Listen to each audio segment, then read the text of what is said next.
नमस्कार दोस्तों। आज की स्टॉक लर्निंग में हम लोग जानेंगे नेस्ले इंडिया के बारे में। इसके बारे में सबसे पहले बात बताऊं तो नाम सुना सुना सा लगता है। नाम था मैगी। जो याद आती है चीज़ों को लेकर के, जब बचपन से लेकर के अभी तक केवल मैगी के नाम से ही जानते थे, और पता चला बाद में जो मैगी तो मैगी नहीं थी, मैगी तो ब्रांड्स थी नेस्ले की। और मैगी का एक्चुअल नाम था नूडल। मैगी जिसको कहते थे, बेसिकली नूडल खाते थे लेकिन नाम जानते थे मैगी का। और जहां तहां सुनते थे, देखते थे, कहते थे मैगी ही मैगी थी। जहां पे नेस्ले इंडिया की करीब करीब ढेर सारा ब्रांड्स है। मुझे लगता है कि हजारों की तादाद इनके पास ब्रांड है। छोटे बचपन से लेकर 55 तक की ब्रांड्स ये बेचते हैं, खास करके खाने पीने की आइटम्स को लेकर के। और अ, देश ही नहीं, विदेशी कंपनी होने के बावजूद भी ये देश में सबसे बड़े विक्रेता के तौर पे कामकाज करती है, चाहे ब्रांड्स को लेकर के देखा जाए यानी कि प्रोडक्ट को लेकर देखा जाए, जिसकी वजह से इसके रिवेन्यू मॉडल देखेंगे तो रिवेन्यू मॉडल दिन ब दिन, दिन दुगुनी रात चौगुनी जंप कर दी नजर आती है। इसके टक्कर में और भी कंपनियां आई जो कि बड़ी बड़ी स्वदेशी के नाम पे उन्होंने कहा कि हम स्वदेशी के नाम पे बनाएंगे, लेकिन इनको टक्कर अभी तक नहीं दे पाई। तो चलिए आज इसका हम क्यों बात करें, पता है? इसका रिजल्ट आया, और आज इसका रिजल्ट आया मार्केट, ओपन मार्केट के अंदर ही। तो रिजल्ट में क्या इफेक्ट लेके आई, इस पे थोड़ा सा चर्चा करने का प्रयास करेंगे। लेटेस्ट क्वार्टर का, साथ में हम कंप्लीट हिस्टोरिकल डेटा का भी कवर करने का प्रयास करेंगे। सबसे पहले आते हैं रिजल्ट की तरफ। रिजल्ट के बारे में कहती है सेल्स 3% के सम पे वाई वाई, मतलब जून 23 से जून 24 के अंदर जो है उसमें कितने परसेंट की जंप है? 3% की जंप है। इबिटा में कहती है 6% का जंप, और बाकी सारे जो है नेट प्रॉफिट और ईपीएस में 7% की जंप देखने को मिली है। किससे? जून 23 से जून 24 के अंदर। लेकिन आप कंपेयर यदि पिछले क्वार्टर से करेंगे, क्वार्टर ऑफ क्वार्टर को, तो लगेगा अच्छा ये तो गिर गया, लंबी गिर गई, 5200 करोड़ से 4800 करोड़ पे आ गई। ऐसे ही प्रॉफिटेबिलिटी भी, इबिटा भी घट गई, और बाकी नेट प्रॉफिट और बाकी सारी चीज में गिरावट देखने को मिली है। केवल एक ही एस्पेक्ट को लेकर के नहीं चलना चाहिए, इस एस्पेक्ट को भी ध्यान रखना चाहिए। चलिए अब हम आते हैं इसकी टेस्ट के ऊपर। अब ले आए क्या क्या क्या लेके आई, जहाँ पे होल्डिंग पैटर्न के बारे में कहती है। आज अभी रिजल्ट था, रिजल्ट के बाद मार्केट क्या कह रही है? मार्केट थोड़ा सा सपाट से चलती है। अब यहाँ से रिएक्शन क्या होगा ये तो देखने वाली बात होगी। तो मैं इसको कोई आपको रिकमेंडेशन नहीं दे रहा हूँ स्टॉक को खरीदने बेचने और होल्ड करने को लेकर के। ये 5 दिन के चार्ट में लगातार गिरावट देखने को मिली। हम एक टाइम फ्रेम में देखा तो एक महीने में करीब गिरावट थी, 6 महीने में देखा गया गिरावट थी, और नियरली एक साल में देखा गया करीब 8% की जंप, एक हल्के फुल्के जंप है। और खास के यहाँ पे देखा गया तो खास के थोड़ा सा लंबी गिरावट देखने को मिलता नजर आता है। और इस प्राइस के आसपास, जिस प्राइस पे कई बार स्टॉक आई है, जिसको सपोर्टिंग लेवल कह सकते हैं, उस पर दोबारा लगता है कि आके बंद हो सकती है। और ये यहाँ पे आती है तो यहाँ से फिर से पता है क्या होगा, फिर से मोमेंटल देखने को मिल सकता है। चलिए आगे जानते हैं इस स्टॉक के बारे में, बाकी क्या क्या कहती है। इसका लेटेस्ट अपडेट आ गया होगा, कहती है जो कि नेट प्रॉफिट में प्रॉफिट राइज करती है 7% से, और रेवेन्यू में 3.3% का वाई वाई में इंक्रीमेंट देखने को मिला है। चलिए यहाँ पे हम देखें, इस प्राइस को 3 एस्पेक्ट में बांटते हैं। पहला इज अ फंडामेंटल बिजनेस के बारे में आपको किसी को कहने की जरूरत नहीं है। इतने सारे प्रोडक्ट हैं इनके मार्केट के अंदर, चाहे वो छोटे बच्चे की मिल्क से लेकर के बाकी बड़ी बड़ी जो क्या कहते हैं, बड़ी बड़ी इंडस्ट्रीज में यूज होने वाले, जो खास के किस में यूज होती है, खाने पीने के लिए जो यूज होती है उसमें यूज कर कामकाज करने वाली कंपनियां हैं। तो बिजनेस के बारे में, प्रॉफिटेबिलिटी के बारे में देखा, क्वार्टरली क्या कहना चाहती है। इसके बाद दूसरा बात करें तो कहते हैं ट्रेंड, और हम कहते हैं इसको टेक्निकल की भाषा बेसिकली होती है स्टॉक मार्केट, लेकिन हम अपनी भाषा में कहते हैं ट्रेंडिंग क्या कहता है। और ये कंपनी, एक बात बताओ, एफएमसीजी की कंपनी है, सीजी की कंपनी है। इसमें एक चीज और देखना जरूरी है, क्या उसका जो वॉल्यूम ऑफ ट्रेड क्या निकल के आती है, उस पर ध्यान देने का प्रयास करेंगे। और इसके बाद देखा जाए, इसको कहते हैं सेंटिमेंटल।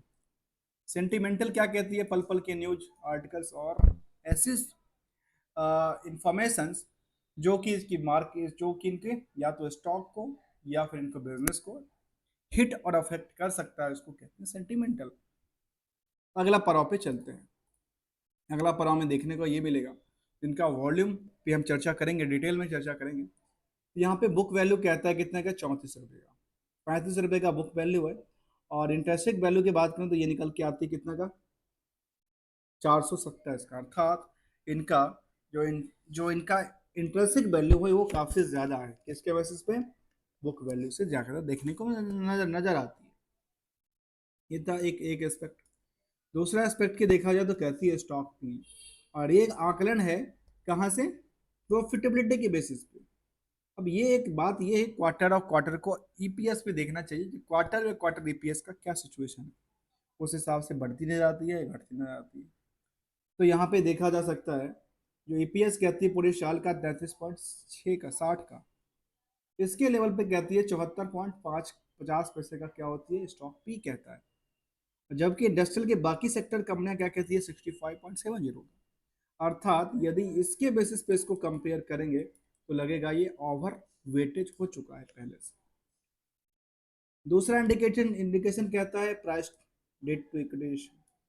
इसके बारे में कहते हैं 0.10 है यहाँ पे, और करंट रेशियो भी ज़्यादा नहीं है, 0.87 का निकल के आती है। डिविडेंड का ट्रैक रिकॉर्ड भी है 0.61 का, इसमें कोई कमी नहीं है। अगले पड़ाव पे आएंगे, देखा गया कि आरओसी कहती है 169, आरओई कहती है 135, प्रोमोटर्स होल्डिंग 63%, और अभी तक 71 टाइम्स मार्केट से इंक्रीज कर चुका है। कहाँ से, इनकी बुक वैल्यू से। सोचिए ये बड़ी बड़ी कंपनी की बुक वैल्यू इतना छोटा क्यों होता है। सोचिए, एक आकलन करके देखिए, जितना इनका अर्निंग है ना पर शेयर का, उतना ही इनका बुक वैल्यू है। और यदि ये यहाँ से फेस वैल्यू से 34 गुना क्या बुक वैल्यू हो सकता है,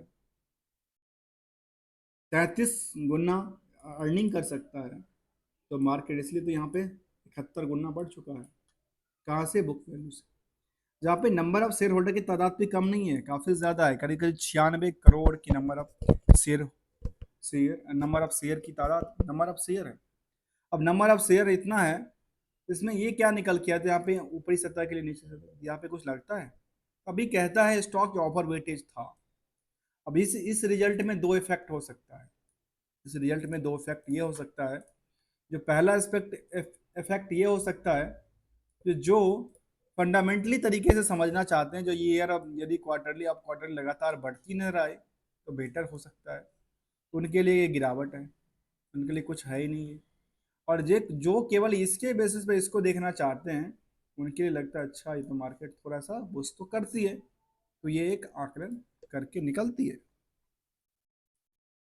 चलिए अगले पड़ाव पे, जहाँ पे हम एक नज़र डालेंगे इसके ब्रांड को लेकर के, ब्रांड के बारे में कितना, जितना शायद काउंट करेंगे ना उतना कम पड़ जाएगा इनकी ब्रांड। जहाँ तक आप देख पाएंगे ब्रांड यहाँ पे ओपन होता रहेगा, यहाँ पे देखिए ब्रांड से कोई कमी नहीं है। मैंने कहा ना बचपन से लेकर 55 तक की ब्रांड्स हैं, हर तरह की ब्रांड्स इनके पास हैं, खास के खाने पीने से रिलेटेड ब्रांड्स हैं। अगले पड़ाव पे आए तो देखा गया कि पीयर्स कंपनी के बारे में क्या कहते हैं, नंबर ऑफ शेयर की तादाद, होल्डर क्या कहती है। तो नंबर ऑफ शेयर होल्डर की तादाद कहती है नियरली करीब करीब 4.5 लाख का, 450 का नंबर ऑफ शेयर होल्डर है या इस कंपनी को लेकर के। जहाँ पे इसकी क्या निकल के आती है, पीयर्स क्या कहते हैं इसके बारे में, पीयर्स इसके बारे में कहती है इनके पीयर्स में ब्रिटानिया है और सबोजा एनर्जी है। तो लगता है कि पीयर्स में सबसे बेटर ब्रिटानिया हो सकता है। ब्रिटानिया एक बड़ी फॉरेन कंपनी है, और फॉरेन कंपनी का जो रेशियो है उसमें क्या कहती है, उसमें कहता है ये भी अभी जंप कर सकती है, लेकिन प्राइस ही इसका थोड़ा सा महंगा है, बड़ा है, इसलिए महंगा नहीं है, बड़ा है। अभी तक उम्मीद करते हैं आपने चैनल को सब्सक्राइब किया होगा, चैनल को सब्सक्राइब नहीं किया तो वीडियो को लाइक कीजिए, चैनल को सब्सक्राइब कीजिए, और लेटेस्ट लर्निंग से जुड़े रहिए जहाँ पे हम कंप्लीट की बात करने वाले हैं। अब आते हैं डेटाबेसेस पे। ये डेटाबेसेस इसके बारे में क्या कहती है, कहती है नियरली लगातार बिल्डअप होती है, कहती है हाँ बिल्डअप तो मार्च तक अच्छी हुई थी, लेकिन यहाँ पे बिल्डअप हुई लेकिन किससे, दिसंबर से बेटर है, जून से बेटर है, लेकिन सितंबर से गिर गया, दिसंबर से मार्च से गिर गया। ये कुछ दफ़ा गिरती नजर आती है सेल्स को लेकर। और इतना ही नहीं, यदि इसका देखा गया प्रॉफिटेबिलिटी बेसिस में तो वो कहती है कंपनी लगातार बिल्डअप है? तो कहती नहीं है। यहाँ पे 934 करोड़ तक का प्रॉफिट, 1000 करोड़ का प्रॉफिट बनाती है कंपनी क्वार्टरली बेसिस में। तो अर्थात इस क्वार्टर में इनका क्या था, यदि पिछले मार्च जून से जून को कंपेयर करेंगे तो लगेगा हाँ थोड़ा सा तो जंप है, 8% के आसपास जो कह रही थी। लेकिन इसको लास्ट क्वार्टर से करेंगे तो कहते हैं नहीं, ये तो नहीं है। अगले पड़ाव क्या कहती है, ईयरली डेटाबेसिस कहती है नियरली, जो लगातार बिल्डअप होती है। और फिलहाल ये बिल्डअप होते होते लास्ट 4 क्वार्टर का जो डेटा है ना, वो किससे मैच करती है, 2023 से मैच करती है। तो 24 में इसके जो बिजनेस मॉडल अभी लास्ट क्वार्टर का भी हुआ है ना, वो सस्टेनेबल देखने को, थोड़ा सा गिरावट देखने को मिला सस्टेनेबिलिटी के अंदर से। इसके बाद कहती है प्रॉफिटेबिलिटी के बारे में, ईयर ऑफ ईयर के हिसाब से, जहाँ पे 4000 करोड़ तक का इस साल में प्रॉफिट कमाती थी कंपनी, वहां पे 3244 के 12 महीने का डेटा निकल के आती है। कुछ 4 इंडिकेटर यहाँ पे देखा जाए, वो क्या कहती है इसके बारे में। 4 इंडिकेटर के बारे में कहती है, जो सेल्स बढ़ी है 22% तक लास्ट 3 सालों में। ऐसे कंपाउंडेड प्रॉफिट ग्रोथ की बात करती है 24% तक। स्टॉक प्राइस CAGR की बात करते हैं 11% तक। और रिटर्न इक्विटी की बात करते हैं 121% तक का जंप देखने को मिला है। आते हैं अगले पड़ाव पे। अगला पड़ाव का नाम होगा, जिसको हम कंपेयर अभी रिसेंटली जब कर रहे थे, उसको एक नज़र डालिए कहाँ पे, इनकी रिवेन्यू मॉडल को देखिए। रिवेन्यू एक ही बार में जंप कर जाती, जो कि पहले एक सस्टेनेबल रेशियो से बढ़ती नजर आती थी, वहां पे क्या करती है, एक ही बार में लंबी उछाल छलांग लगाती है 2024 के अंदर। और जब छलांग लगाती है तो जहां पे इंट्रेंसिक वैल्यू की बात काफी ज्यादा कर रही थी, वहां पे इंट्रेंसिक वैल्यू ज्यादा है नहीं। यहाँ पे इंट्रेंसिक क्या कहती है, एसेट्स काफी ज्यादा नहीं देखने को मिला। और एसेट्स और प्रॉफिटेबिलिटी दोनों एक ही रफ्तार परसेंटेज ऑफ ग्रोथ के हिसाब से जंप करती नजर आई इसको लेकर के। यहाँ पे पीयर्स में देखेंगे, पीयर्स इसके बारे में क्या कहती है। यहाँ पे पीयर्स में देखेंगे एनएससी के ऊपर, तो वो कुछ कंपनी का लिस्ट निकाल के लाती होगी, तो ऐसा कुछ लिस्ट निकल के लाती नहीं, यहाँ पे कुछ ऐसा सिस्टम ग्लिच की वजह से नहीं आ रही। चलिए अगले पड़ाव पे चलें, जहाँ पे हम जानने वाले हैं बैलेंस शीट को पीयर से कंपेयर करेंगे। और उससे पहले एक नज़र डालेंगे सेंटिमेंटल पे, जहाँ पे कंपनी ने अभी बोर्ड मीटिंग के बाद किया है और उन्होंने क्या क्या कहा है, इसके एक नज़र डालते हैं इसके। कंपनी ने सीधा सीधा क्या किया, अपने डिक्लेरेशन दिया, 3 मंथ का डिक्लेरेशन दिया है। और कहा है जो हमारा जो स्टेटमेंट ऑफ फाइनेंशियल स्टेटमेंट है, वो क्या कहता है, कहता है प्रीवियस फाइनेंशियल ईयर का ये डेटा था और करंट फाइनेंशियल ईयर का ये डेटा है। उसमें कहती है हमारा लगातार क्या थी, एक बिल्डअप होती थी, लेकिन यहाँ पे थोड़ा सा क्या निकल के आती है, बिल्डअप नज़र नहीं आई। कहाँ से, पिछले क्वार्टर से। लेकिन पिछले से पिछले साल के क्वार्टर से वाई में जंप कर दी नज़र आती है। ये कुछ फिगर था, इसका कुछ परसेंटेज ऑफ ग्रो की बात करेंगे तो शायद और बेटर हो सकता है। इन्होंने रिकन्सलेशन की बात किया और SR ब्रोटनी एंड कंपनी की ऑडिटर्स रिपोर्ट की बात करती है। अब कंपनी ने अपनी एक अपडेट दिया है। अपडेट में क्या कहती है, कंपनी कहती है जो dishes and the cookies aids to maintain the growth momentum with the innovating contribution of the 30% of the growth in the quarter, जिसमें ग्रोथ करती है नजर आती है। और इसमें ये कहती है, हाईलाइट की बात करती नजर आती है। कंपनी कहती है हमारा सेल्स ये बना, तो sales growth in the Y में ये कहती है डोमेस्टिक सेल्स ग्रोथ में 4 प्रॉफिट ऑपरेशन के 21% ऑफ द सेल कहती है। नेट प्रॉफिट कहती है 786 करोड़, 46 करोड़ का। अर्निंग पर शेयर कहती है 7 रुपया कितने का, 74 का। इंटरम डिविडेंड की बात अभी करती है, जो कि 8 जुलाई को उन्होंने अपडेट दिया था। कहती है 2 रुपया 75 पैसे का, मतलब इसका मतलब कुछ बनता ही नहीं है। कब की, 24-25 क्वार्टर की। कहती है बिजनेस कमेंट की बात करती नजर आती है। उसमें कहती है कंपनी जो brands such as the KitKat, Nescafe, Maggi, जब ने स्टार्ट किया था मैगी से, ई कॉमर्स में कहती है जो मसालाई Maggi, magic, milk Milkmaid, आर RTD, और ये सब acquisitions and the largest digital communications across touch point. और ये डिजिटल पे कामकाज करती नजर आती है सारी की सारी कंपनी आजकल आपको।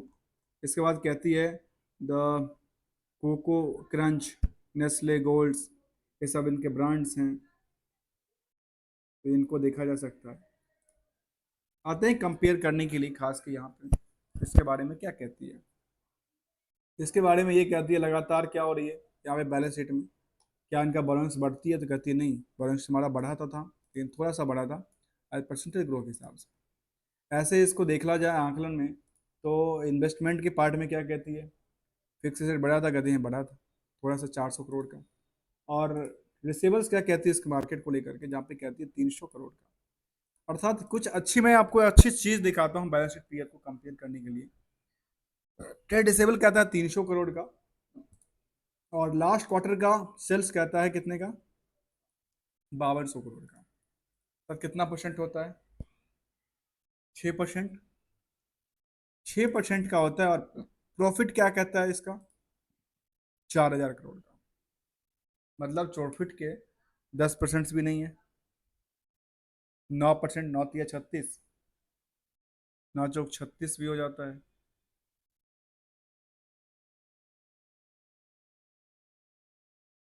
आठ चौक 32, नियरली ये क्या क्या क्या आता है। 6% कहती है, जो क्या है लास्ट क्वार्टर के सेल्स के बेसिस पे डेटा पड़ा हुआ है, और प्रॉफिट के बेसिस पे आंकलन करेंगे तो नियरली 7.5 से 8% के निकल के आती नजर आती है। तो क्या मार्केट यहाँ से कुछ बूस्ट होगी, ऐसा देखने को लगता है। तो दोस्तों दो तरह के एक्शंस हैं यहाँ पे। एक्शन में ये है जो यदि क्वार्टर ऑफ क्वार्टर को आप कंपेयर करेंगे तो लगेगा अच्छा, तो मार्केट ने उस लेवल पे जंप नहीं किया। लेकिन ईयर ऑफ ईयर हिसाब से देखेंगे तो लगता है अच्छा लगातार तो जंप करते नजर आती है। कई क्वार्टर में हो सकता है गिरावट देखने को मिला। अब आते हैं इन्वेस्टमेंट पार्ट को लेकर के, इन्वेस्टमेंट पार्ट के बारे में क्या कहती है कंपनी। जहाँ पे कहती है 62%, 63% की होल्डिंग पब्लिक प्रमोटर के पास, और 37% की होल्डिंग कहती है पब्लिक के पास। आपस में क्या तालमेल है उस पर एक नज़र डालें। तालमेल में हमने पहले कहा कि यहाँ पे 4.5 लाख शेयर होल्डर इंटरेस्टेड है इस स्टॉक को लेकर के, और इसमें कुछ लेटेस्ट अपडेट में तो कोई ट्रेडिंग नहीं हुआ था बल्क डील या ब्लॉक डील के बाद।